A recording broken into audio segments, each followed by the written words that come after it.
Hey guys, welcome to the video. Salt here. Today we're going to be taking a look at the primary weapon, the Synapse. Now in this weapon series, I take a weapon, I build it out, and I test that weapon on its own merits, meaning I don't mix it with any kind of external factors that would increase weapon performance. That would be things like Warframes using abilities, pets putting statuses on enemies, things like that. I just test the weapon built out by itself, and I let the viewers make their own intelligent conclusions about adding those external things. So the Synapse was suggested to us by commenter Cuccio, and that's why we're doing it today. The Infested Lich system is coming somewhat soon. I don't know exactly when. I probably should know, but I don't. It's somewhat soon. And the Synapse is probably a good candidate to get a Lich version. So I was kind of putting off doing the Synapse because I thought maybe it would be coming out a little bit earlier than it did, but I don't want to keep Cuccio waiting too long on the Synapse. So I was like, I'll build out the regular Synapse, and if I have to build out the Kuva version, or not the Kuva, but whatever the Lich version is, I'll do that when it comes out. All right, we have the top commenter of the last video, Skip Street, and the first commenter of the last video, Gunnicorn466. Also, guys, we are close to 3,000 subscribers. As you all know, at 3,000 subscribers, I will be challenging other Warframe creators to a Jello wrestling competition in my backyard. So if you're interested in that, make sure you are subscribing. Okay, let's get into this build here. So the Synapse, it's an infested weapon, and it's like a little laser beam weapon. But it's really hard to actually know that it's a laser beam weapon. Actually, in fact, I didn't even know it was a laser beam weapon until today, until I finally, whipped it out, was starting to work on a build for it, and I'm like, oh my goodness, it's actually a laser weapon. And it's because the default energy color of this is, like, invisible. I could barely even see it. So when I was leveling this up, like, I don't know, probably 2 years ago, I didn't even know what the hell it was doing. I was just in the Sanctuary Onslaught, it leveled up to 30, and I never touched it again because I really wasn't sure what the hell it was doing. So I actually changed my energy color on this to white. That way it's easier for you guys to see the actual beam, because it's hard to see the default beam on it.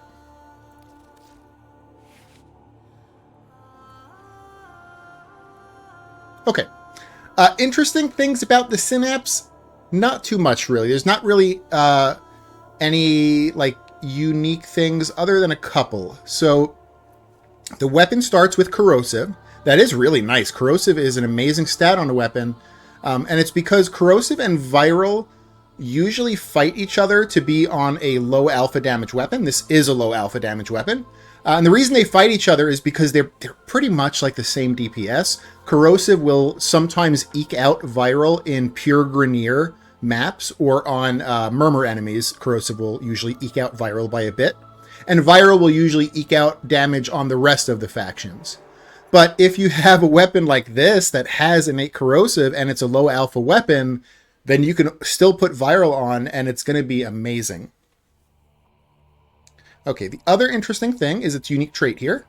You deal plus 20% damage on headshots. So that's pretty cool. Now, something to know about the Synapse is it's a laser weapon, but unfortunately, like a lot of the laser weapons in the game, it does not chain. So it's literally just a laser weapon. It's like an assault rifle that just is a laser instead of bullets. So it's not like the Amprex or the Nucor or the Torrid that, like, you know how they chain out and they hit multiple enemies? This is only going to hit your single enemy. Now we're going to make it hit multiple enemies because of punch through, but it's still not going to chain. All right, let's go over the mods now. So we have Galvanized Chamber for multi-shot, Galvanized Scope for critical chance, Prime Shred for fire rate and punch through.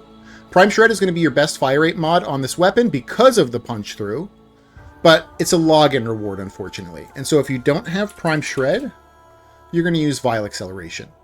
Vile Acceleration is 90% fire rate, so you actually get some more fire rate out of Vile Acceleration. You just don't get the punch through, which kind of sucks, but yeah, at least you're kind of get a little bit more fire rate out of it. So there is regular shred, but regular shred kind of sucks. Regular shred is only 30% fire rate, and 30% fire rate is so little that it's almost not noticeable. It's like, why put it on the weapon at that point? So shred and prime shred are weird. Like, shred is too weak and prime shred is absolutely amazing. So you either use prime shred or you use something else like Vile Acceleration. Okay, bladed rounds for critical damage. Before we go into the other mods, I probably should have said this too. Let me go to a blank config here. So the weapon base without mods has 39% crit chance. That is very, very high. That's extremely high crit chance. It's not the highest crit chance, but it's very high crit chance for a weapon to start with, which means any percentage to crit chance is huge. And look at the critical multiplier starting off, 2.7. That's also gigantic. So any kind of multiplier to crit damage is also humongous. The starting status chance is actually pretty booty, but you know what? With viral and corrosive, you can have a booty status chance as long as the weapon shoots fast, which this does. So this is a low status chance weapon, but it shoots fast. So corrosive and viral are perfect because they only stack to 10. Okay, so back to Synapse main here. So yeah, that's why we're using bladed rounds for more crit damage. It's going to give us even more crit multiplier because this already starts with a higher amount. There is an argument to be made in the bladed round slot for Hunter munitions. Hunter munitions would also be very good. It's just on low alpha weapons, Hunter munitions produces little tiny slash procs. Now, you're going to produce a lot of little tiny slash procs, but they're still going to be little tiny slash procs. They're not going to do that much. So bladed rounds will likely be better than Hunter munitions until you're very far into a mission. Like if you're thousands of levels high for enemies, Hunter munitions will probably beat out bladed rounds at that point because dot damage is very powerful. But you also have to consider too, the weapon has corrosive, so you're actually getting a lot of strip. And so you might not really even need Hunter munitions slash procs to bypass armor because you're going to be removing a lot of their armor with corrosive.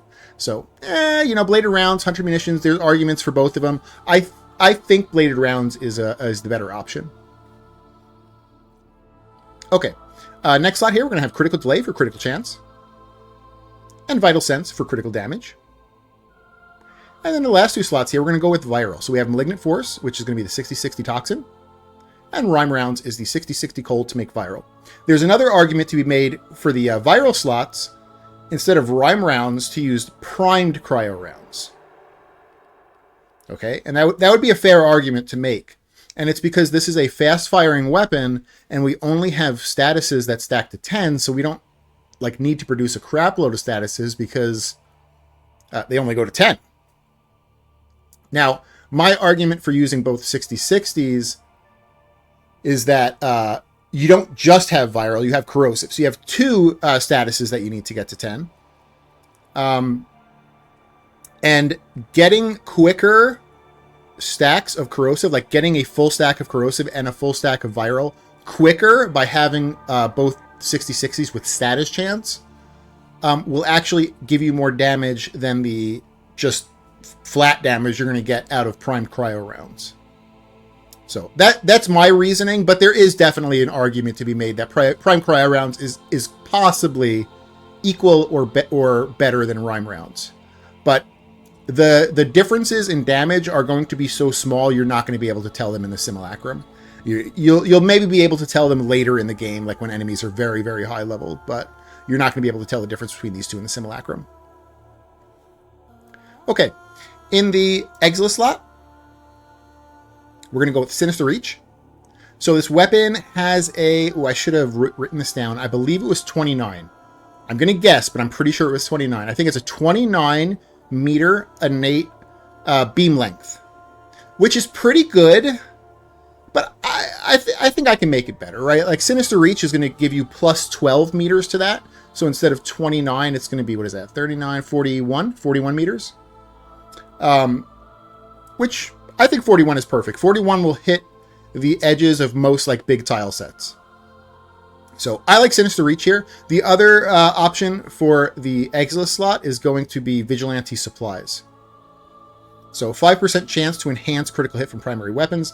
This is very good on weapons that are fast firing and have high multi-shot. This doesn't have high multi-shot. This has average multi-shot, but it is fast firing. So Vigilante Supplies you could get some good value out of. But I do like Sinister Reach. I think it's a little bit more of a utility pick. It's going to make the weapon feel better because you're not going to have to worry about the range you're at with enemies. This build is going to be a red and orange crit build. So the Vigilante Supplies could be upgrading those oranges that you get to reds. And I believe it also upgrades reds to red plus, like with the exclamation point. Correct me though if I'm wrong in the comments. I'm pretty sure it could get the reds to the next red tier. Okay, in the arcane slot, we have Primary Deadhead. Primary Deadhead is going to be a 360% flat damage increase. It's also going to be a plus 30% headshot multiplier. We're going for headshots on this build because of the unique trait here, of course, and because of Galvanized Scope. So Deadhead is you know, pretty good for us to have. Negative 50 weapon recoil. We don't really care too much about that, but the other parts of Deadhead are very good. So that is how you build the Synapse. That's going to be the max DPS for the Synapse here. Now, like I said, there are some questionable slots. You know, you could make the argument that Prime Cryo is better than Rhyme Rounds. You could possibly make the argument that Hunter Munitions, like way later in the game, is better than Bladed, but I still kind of think Bladed is better. But other than those two slots, this is going to be the max DPS. Okay, so I'm going to show this in 10 minutes of gameplay. Because I don't mix this with anything, I'm going to be doing this on a big dumb Anaros with no Archon Shards and increased weapon performance. No mods or arcanes on the Anaros that increase weapon performance. And with a pet with no Sentinel weapon and no mods on the pet that increase weapon performance. Alrighty. Let's get in here. Do 10 minutes, Steel Path Mott. This should be slaying on Steel Path Mott. Just because enemies on Mott are weak against Viral, and like half or more of them have armor, so they're also kind of weak against Corrosive too. Deserve your respect. Honor them with quick deaths, and I with your victory. So again, I changed the color, so you see how it's a white beam now. Without changing the color, that beam is like invisible. I hate it. So I was like, let me change the color for this video so people can actually see what the hell it is.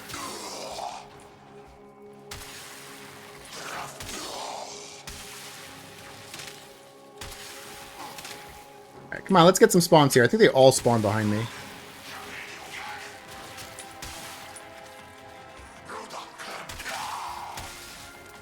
I want to pull back in this room. I don't want them to keep spawning in that weird room with the walkways that like take a long time for them to get to me.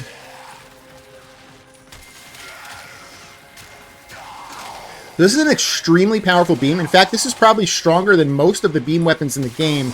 It's just that it's unfortunate it doesn't chain, so it's really hard for this one to compete with the chaining beams. That's the only like issue that it has. That even though it's probably stronger than the other beams, it's hard to compete when all the other beams chain. Well, not every beam does. There's quite a few beams that don't chain.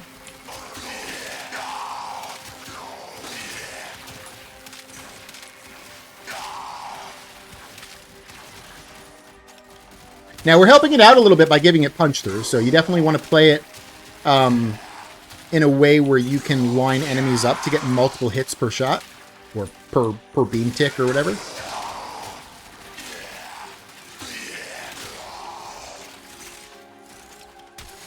Best ribbon stats for this weapon are going to be crit chance and crit damage. Crit chance and crit damage are both really high. I'm trying to figure out like which one you would value most. I think you would value crit damage most still. Crit damage tends to scale better than crit chance. So I think I would value crit damage more than crit chance, but they're both amazing. Like you would probably want crit damage and crit chance on your ribbon. Oh my goodness, can't speak.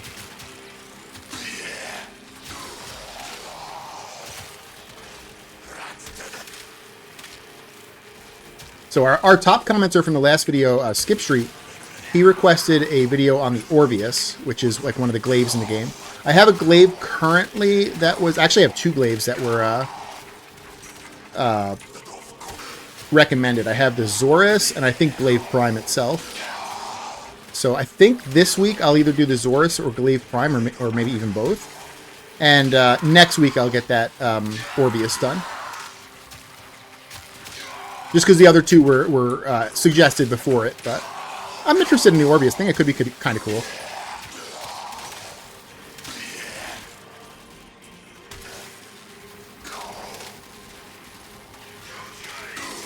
I also might be changing the format in the videos. Just because you know, if you've watched the channel from like the start, every video used to be like 45 minutes to an hour long. I mean, granted, some of the longer videos, like the Warframe videos, are still like 45-minute videos. But like even the weapon videos used to be like an hour long. And over time, I've kind of like learned ways to cut time in them. And I've gotten them down to about like 25 to 30-minute videos for the weapons. But I think I can cut them down even more by 10 more minutes by... you know how I do like the build and then I do the gameplay? Like, why don't I just do the gameplay separately and then have it playing while I go over the build? And that can cut 10 minutes of time. That'll make the videos a little bit more bite-sized and easily consumed. Now, of course, you wouldn't have my my banter that I usually do during the gameplay like I am right now, where I talk about random crap. But that's okay. Some people don't like the banter. My brothers, did I not tell of this? And I think sometimes with me and my banter, I can kind of talk in circles sometimes while I'm doing these missions, just because like my banter in game is not really like scripted. It's all like unscripted, so I'm just like talking about random crap. So maybe it's a good thing if it'll just be playing underneath the build. All right, we have the Acolyte up. This is going to be pretty mediocre against the Acolyte. It's going to feel like pretty much every other assault rifle. The only positive is that the weapon does have corrosive on it, which is going to be pretty decent. But other than that, it is still going to feel pretty meh against the Acolyte. It'll do damage. It'll kill him, but it's just not gonna like feel the best. Also, let me hit up a few life sports. Let me head over here.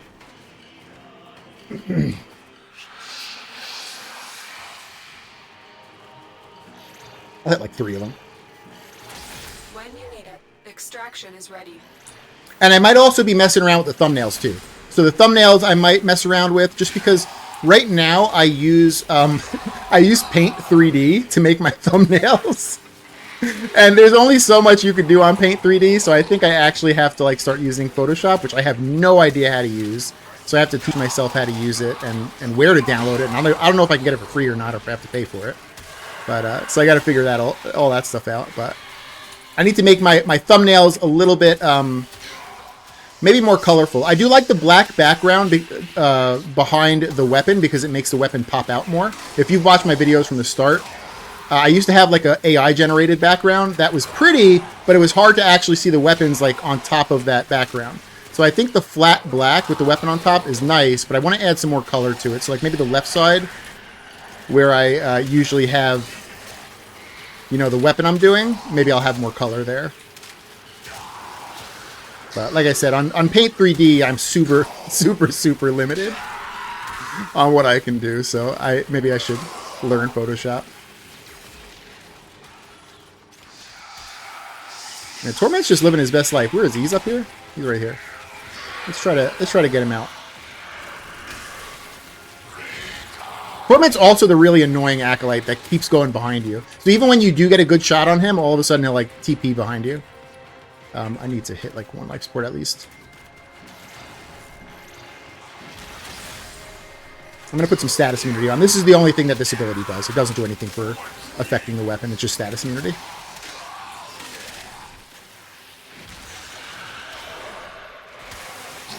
There he goes, TP in behind me.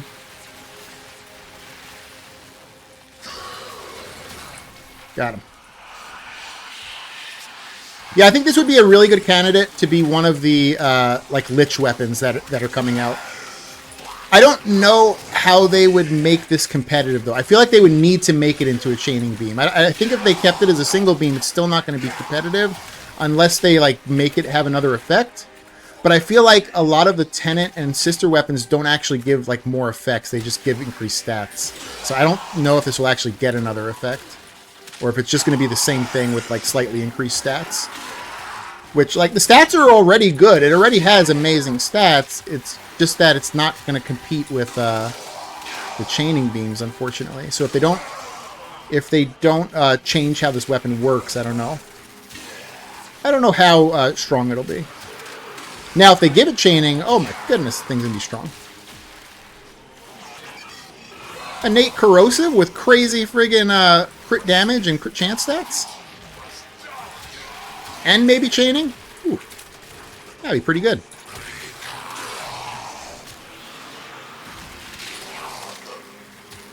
I got a little bit lazy on headshots there. That's why you didn't see any red crits for a while. Okay, I'm going to run and hit some more life supports. I'm going to guess this is not killing very quickly because usually on weapons that kill quickly, I don't have to chase life supports, but this one I'm basically chasing all of them. So I think it's going to be because of the no chaining. All right, let's hit 1. Maybe we'll hit even 2, and that should last us for the next minute and a half. And we'll try to get our kill numbers back up. So some of the good weapons we've done on this run have been 900 kills in 10 minutes. And some of the really meta weapons we've done have been like 1,200 kills in 10 minutes. So I'm going to guess this probably won't even hit the good mark of that 900. I think it's probably going to be a lot less than that. Just based on the amount of chasing of life sports I've had to do. But that's okay. Again, we do all the Steel Path viable weapons. This is Steel Path viable. I mean, it's slaying these guys. It's just that there's a lot of other weapons that are probably better. But again, maybe we'll see an upgraded version with the Lich system. The Infested Lich system. If they decide to pick this weapon. I feel like this is a great candidate, though, so...